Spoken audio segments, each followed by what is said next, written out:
Nous allons nous intéresser dans la deuxième partie de ce chapitre au dosage par titrage. Donc, tout d'abord une définition.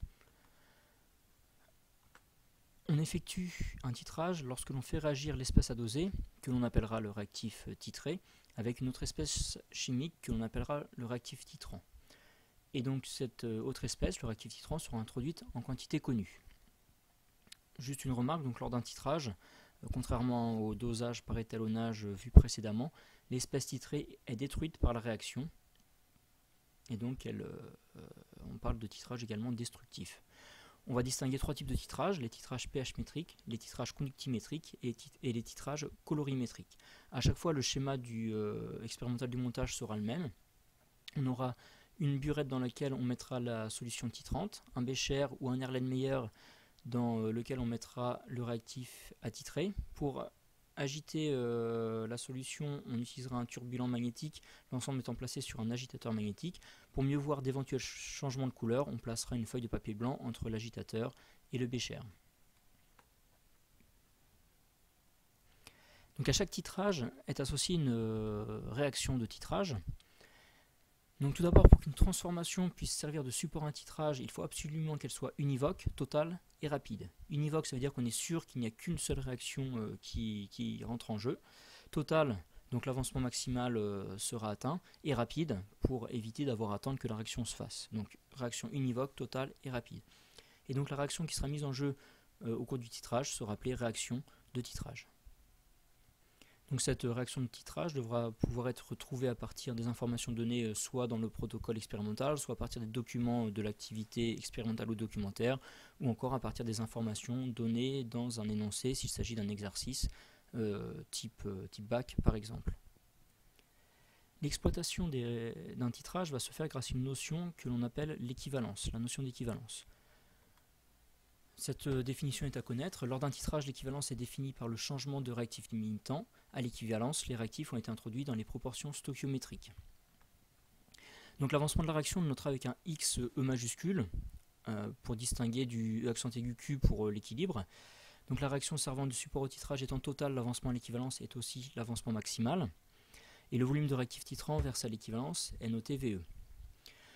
Donc on va noter A le réactif titré de concentration CA inconnu, donc ça c'est le réactif titré donc, qui est dans le bécher ou dans l'Erlenmeyer au-dessus de l'agitateur magnétique, et B ce sera le réactif titrant, celui qui est placé dans la burette. La quantité de matière initiale de réactif titré introduite est égale à la concentration fois le volume. A priori la concentration du réactif titré on ne la connaît pas. La quantité de matière de réactif titrant versé à l'équivalence, ce sera égal à la concentration de ce réactif fois le volume de réactif versé à l'équivalence. Et donc le volume de réactif titrant versé à l'équivalence, c'est le volume versé à l'équivalence. Donc a priori, cette quantité de matière de réactif titrant versé, on va le déterminer en mesurant le volume de réactif titrant versé. L'objectif étant de déterminer cette concentration CA de réactif titré. Donc pour exploiter un titrage, on utilise donc cette notion d'équivalence et il faut donc tracer le tableau d'avancement. Ce tableau d'avancement étant tracé pour cet état particulier qui est l'équivalence. On fait un peu comme si on considérait qu'on versait d'un coup le volume VB égale V à l'équivalence de réactif titrant B. Donc là on a un tableau d'avancement le plus global possible. Et donc l'objectif, ça va être de retrouver la relation à l'équivalence entre la quantité de matière de l'espèce chimique A versée et la quantité de matière de l'espèce chimique B, donc le réactif titrant versé. Donc vous pouvez cliquer sur pause si vous souhaitez essayer de trouver vous-même cette relation. Donc on va utiliser la définition de l'équivalence, à savoir que la quantité de matière initiale de réactif titré introduite moins A fois XE est égale à 0. On considère que la réaction est totale. C'est un des principes et une des conditions pour pouvoir réaliser un titrage. Donc de la même manière, la quantité de matière de réactif titrant versé moins B fois X à l'équivalence est égale à 0. On peut donc écrire que X à l'équivalence est égal à la quantité de matière initiale de A sur le coefficient stoichiométrique A, et c'est aussi égal à la quantité de matière de B sur le coefficient stoichiométrique B. Ça vient donc de la résolution de ce système de deux équations. Ou encore, les quantités de matière étant égales à la concentration fois le volume, à l'équivalence, la concentration de l'espèce chimique A que l'on souhaite déterminer fois le volume de A versé sur le coefficient stoichiométrique A est égal à la concentration du réactif titrant fois le volume de réactif titrant versé à l'équivalence sur le coefficient stoichiométrique B. Un moyen de retenir cette relation d'équivalence, c'est de voir que la quantité de matière du réactif A sur son coefficient stoichiométrique est égale à la quantité de matière du réactif B divisé également par son coefficient stoichiométrique. Et donc ça, ce sera toujours vrai, et ça se démontre grâce à ce tableau d'avancement. Nous allons donc revoir maintenant les différents types de titrage qui ont été abordés en activité expérimentale. Donc tout d'abord le titrage conductimétrique. Donc au cours d'un titrage conductimétrique, on va mesurer la conductivité de la solution en fonction du volume de réactif titrant versé. On obtiendra une courbe qui ressemble globalement à ça, en fait qui est constituée de deux portions de droite, l'intersection entre ces deux droites étant le point d'équivalence, et donc on déterminera de cette manière le volume versé à l'équivalence. Donc je vous propose de revoir sur un exemple le principe de ce type de titrage conductimétrique. Donc tout d'abord, comme d'habitude, il faut commencer par étalonner l'appareil de mesure, donc ici le conductimètre. On utilise pour cela des solutions étalons de concentration connue, généralement une solution de KCl, de chlorure de potassium. On détermine la température de la solution et on étalonne le conductimètre à l'aide de cette solution étalon. Une fois que le conductimètre est étalonné, on peut l'utiliser pour réaliser les mesures. Donc on prélève le volume souhaité de solution attitrée à l'aide d'une pipette jaugée, donc préalablement mise en milieu, rincée puis mise en milieu. Ensuite on prépare la burette, donc je vous rappelle qu'il faut vérifier d'une part qu'il n'y a pas de bulle d'air et ensuite que le zéro est correctement fait. Ensuite les mesures se font en continu, on mesure la conductivité de la solution en fonction du volume de réactif titrant versé. Et donc on peut tracer la courbe, donc un exemple de courbe c'est celle qui apparaît pour le moment. Donc deux portions de droite, l'intersection entre ces deux droites correspondant au volume versé à l'équivalence. Donc on range le matériel, on éteint le conductimètre, on arrête l'agitation, on rince la cellule et on la remet donc dans une solution sur la paillasse du professeur généralement. Donc concernant l'exploitation, on trace les deux portions de droite et l'intersection entre ces deux portions de droite correspond au volume versé à l'équivalence. Il faut donc ensuite utiliser l'équation de la réaction de titrage, la définition de l'équivalence, pour retrouver la relation entre la concentration de réactif titré en fonction de la concentration du réactif titrant, du volume versé à l'équivalence et du volume de réactif titrant introduit.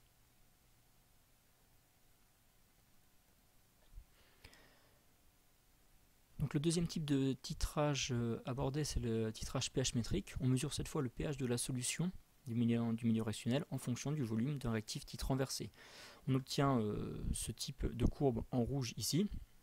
Et donc sur ce graphique, les deux choses qui apparaissent, c'est les deux méthodes pour déterminer l'équivalence, soit la méthode des tangentes, soit la méthode de la dérivée. Donc comme tout à l'heure, je vous propose de voir un exemple de titrage pH métrique. Donc première partie, comme tout à l'heure, étalonner le pH mètre, cette fois à l'aide de deux solutions tampons adaptées en fait à la nature et au pH des solutions utilisées. Donc on mesure la température des solutions, on règle la température sur le pH mètre, on enlève ensuite le capuchon, on rince l'électrode, on la sèche délicatement à l'aide de papier Joseph. Ensuite on va mesurer le pH de la première solution tampon, on règle le pH mètre, on mesure le pH après rinçage de l'électrode de la deuxième solution tampon. On règle le pH mètre en conséquence. Et donc après rinçage, le pH mètre est étalonné et prêt à être utilisé. On prélève comme tout à l'heure le volume souhaité à l'aide d'une pipette jaugée, rincée, mise en milieu. Donc on prélève le volume de réactif titrant souhaité. On prépare la burette. On introduit la cellule du pH mètre dans le bécher dans lequel on aura mis la solution attitrée. On place tout ça sur agitation magnétique. Et on verse progressivement le réactif titrant dans le bécher, tout en mesurant le pH en fonction du volume de réactif titrant versé. On diminue, si possible, le volume des ajouts autour de l'équivalence, donc si on a connaissance de volume à l'équivalence, ce qui peut être fait à partir d'un titrage rapide préalablement effectué. Ensuite, on range le matériel, on rince toute la verrerie, on éteint le pH mètre, on rince l'électrode, on la remet dans une solution pour la protéger. Et donc on va pouvoir exploiter cette courbe de dosage. Donc deux méthodes pour exploiter cette courbe. Soit on arrive à tracer la dérivée du pH en fonction du volume. Donc on obtient ce type de courbe, la dérivée étant proportionnelle au coefficient directeur de la tangente en un point de la courbe, à l'endroit où le coefficient directeur sera le plus important, dans une dérivée qui sera le maximum, et donc ce maximum de la dérivée correspond au volume versé à l'équivalence. Deuxième méthode, c'est la méthode des tangentes. Donc on va tracer une première tangente à la courbe avant le sol pH, une deuxième tangente à la courbe parallèle à la première, et donc au milieu de ces deux tangentes, on va tracer une troisième courbe parallèle. Et l'intersection de cette troisième courbe avec la courbe qui représente le pH en fonction du volume permet d'obtenir le volume à l'équivalence, également le pH si souhaité à l'équivalence. Et donc comme tout à l'heure, grâce au tableau d'avancement et à la notion d'équivalence, on peut retrouver l'expression entre la concentration d'espèces chimiques titrées, la concentration d'espèces chimiques titrantes, le volume versé à l'équivalence et le volume de l'espèce chimique titrée introduite. Enfin, un dernier type de titrage effectué, les titrages colorimétriques. Donc on utilise cette fois, lors d'un titrage colorimétrique, le fait que, on va repérer l'équivalence par un changement de brusque de couleur lié à l'apparition ou à la disparition d'une espèce chimique colorée ou liée à l'utilisation d'un indicateur coloré. Donc, concernant le choix de l'indicateur coloré, on choisira un indicateur coloré dont la zone de virage comporte le pH à l'équivalence. Donc là, c'est le cas par exemple d'un titrage pH métrique. On peut aussi imaginer d'autres types de titrage où l'une des deux espèces est colorée. C'est le cas par exemple du titrage de l'eau oxygénée par le permanganate de potassium. Le permanganate de potassium MnO4- est une espèce chimique qui donne une teinte violette à une solution. Son espèce conjuguée, les ions manganèse Mn2+, eux ne sont pas colorés. Donc concernant le titrage, comme d'habitude, on prélève la solution à titrer à l'aide d'une pipette jaugée, rincée, mise en milieu. On prépare le titrage donc de la même manière que tout à l'heure. A noter que l'ajout d'eau ne modifie pas le résultat d'un titrage, puisque au cours d'un titrage, l'équivalence correspond à une égalité entre les quantités de matière. L'ajout d'eau modifie les concentrations, mais pas les quantités de matière des réactifs, titrants et titrés. On prépare la burette, on prépare le bécher, on place une petite feuille de papier justement pour mieux voir ici le changement de couleur. Et donc on verse doucement le réactif titrant dans le bécher. On peut effectuer un premier titrage rapide et ensuite un deuxième titrage lent qui permettra d'avoir le résultat, l'équivalence à la goutte près. Donc les ions permanganate au début de la transformation vont réagir avec les ions avec le peroxyde d'hydrogène. Donc ils vont réagir, former Mn2+, donc la solution restera incolore.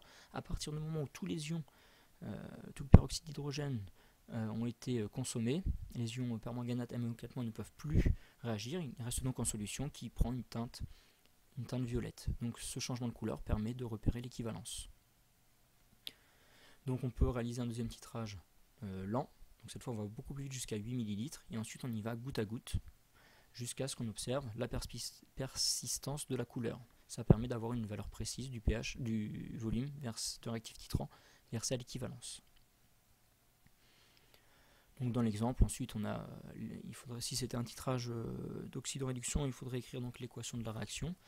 Et donc à l'équivalence, on remarque que la quantité de matière du premier réactif divisé par son coefficient stoichiométrique est égale à la quantité de matière du deuxième réactif divisé par son coefficient stoichiométrique, à démontrer à partir du tableau d'avancement. On peut donc exprimer la concentration de l'espèce chimique à titrer en fonction des autres paramètres. Enfin, dernier point, au cours d'un titrage, il faut absolument exprimer le résultat d'un dosage ou d'un titrage de manière précise. Donc un dosage doit être réalisé avec le plus de soin possible afin de limiter les sources d'erreur possibles.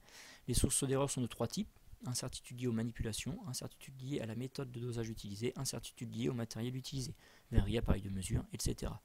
Le résultat d'un dosage doit donc être donné avec un intervalle de confiance tenant compte des sources d'erreur. Donc on vous donnera soit une étude statistique à faire, soit une formule à utiliser. Il faudra juste être capable de l'appliquer.